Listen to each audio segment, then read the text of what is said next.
Hello, my friends. Well, I enjoyed turning that other little golden book into a LapBook so much that I decided to do it again. This time I am using Peter Cottontail. I am using the digital kit that I created, and I'm using 2 scrapbook packs. You can see I am removing the little golden book spine using a heat tool and my pokey tool. If you put enough heat on there, it comes off very easily. Once I got the spine off, it is time to take the staples out, and I ended up pushing the ends up with my fingers, and then I ended up using my staple remover. You can see it's on my table.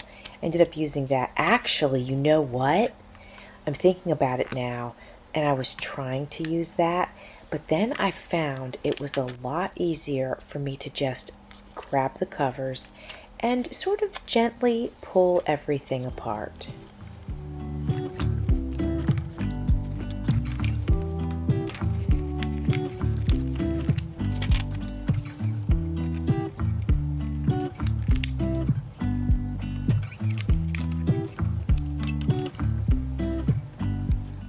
Once I got it apart, it was time to turn it into a LapBook.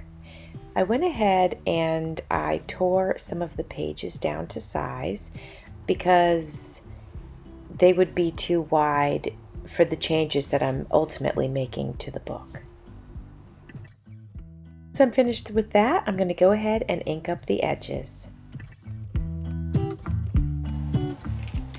I grabbed a box, so I'm doing some upcycling, and I cut it to size. So I'm going to add one more section to the original book and 2 spines. Everything cut to size, and now I'm just going to tape them together. Now, in my last little golden book, I used a decorative masking tape. That was just because I wanted to. It's not because I had to. The tape's going to get completely covered, so it doesn't really matter if it's decorative or plain. Now, sometimes I will choose a decorative one if I feel like perhaps the material I'm going to use might be clear. Not clear, I'm sorry, but a little bit transparent. But also, the plain works fine too for that. So last time I created one, I sort of hemmed and hawed about putting the main spine on. I didn't want to do it too early, but I found I just had to do it. So this time I'm not worrying about it. I'm going ahead. I'm putting the main spine on, and then right after that, we're going to add the smaller spine as well. That way the book will basically be structured. You can see that I'm pulling the tape tight, not so tight that it bows anything, but also tight enough so that there's not any wrinkles in it. The main spine is complete. Now we are going to add the second spine, which is a little bit smaller. If you're new to my channel, I wanted to mention to you that when I edit my videos, I do them in double speed, and that's just a convenience factor for people that might be watching but don't need every little detail. But if you're new to junk journaling or making LapBooks and you're crafting along with me, you can always pause the video, so that you can get caught up with what I'm doing.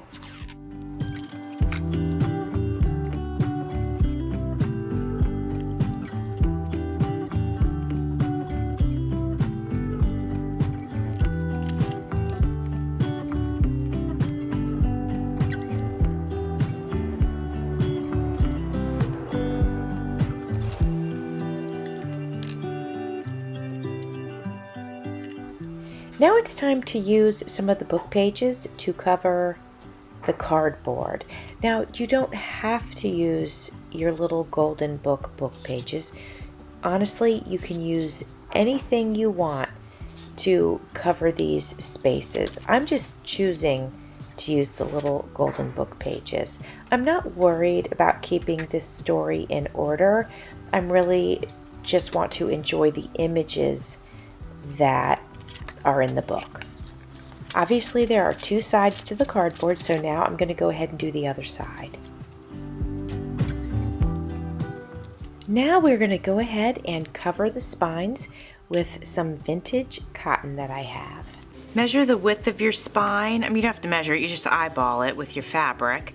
And then make sure you cover those edges about 1/4 of an inch. So I did this one for the main spine, and then I did this one for the smaller spine. And this is covering more than 1/4 inch on each side, but it doesn't matter as long as there are no images that you're covering that you wouldn't want to cover.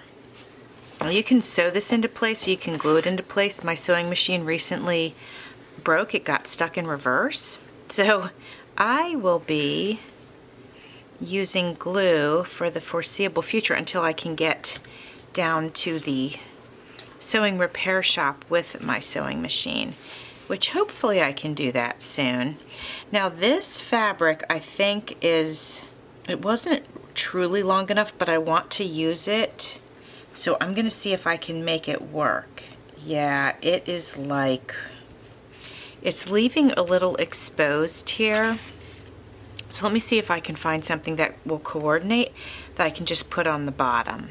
I just tore another piece of this off, and I'm gonna go ahead and cut it to size, and then I'm gonna put it on the bottom, and then I'll have this come down to wherever it comes down to, but at least they'll coordinate. And then by the time I use some lace and stuff like that, it shouldn't really be a big deal. I don't think it'll be noticeable.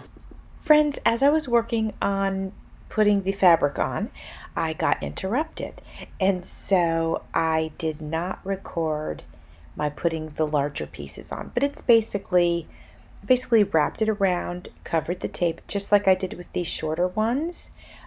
So I don't think you really missed much. I am going to show you a picture of the completed cover.